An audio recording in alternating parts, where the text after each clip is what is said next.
ये बहन दोनों बहुत भजन करते थे। प्रताप राय नाम था भक्त भाई का, और उन्होंने कभी भगवान से कोई कामना नहीं की थी। और बहन जो थी उनका ब्याह हो गया, बहुत भजन करने।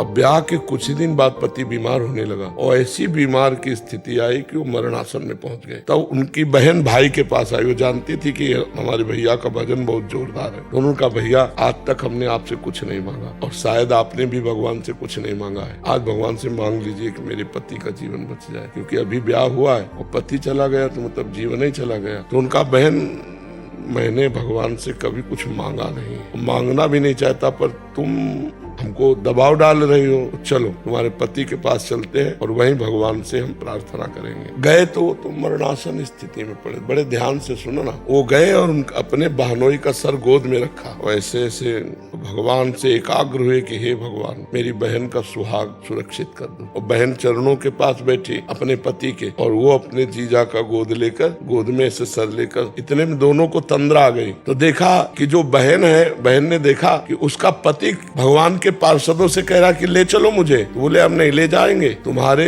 जो साले हैं वो बड़े भजनानंदी हैं और वो भगवान से प्रार्थना कर रहे हैं, भगवान कैंसिल कर देंगे, अब नहीं ले जाएंगे। तो वो रो के कह रहे हैं, नहीं, जन्म जन्मांतरों से भटकता रहा, आज पत्नी भजनानंदी मिली है, उसके प्रभाव से मुझे भगवान के पास जाने को नहीं, रोको मत, उनको मना कर दो, रोके मत, मेरा जन्म जन्मांतरों से बिछड़े हुए भगवान से मिलने जा रहे हैं। ये दोनों लोगों ने स्वप्न देखा। बहन का नाम मालती था। तो प्रताप राय जी ने कहा, मालती, अभी तुमने कुछ देखा? बोले, भैया हमने देखा कि हमारे पति भगवत पार्षदों से कह रहे हैं कि ऐसा मेरे वो नहीं कर सकते, क्योंकि भगत है मेरा, मंगल नहीं कर सकते।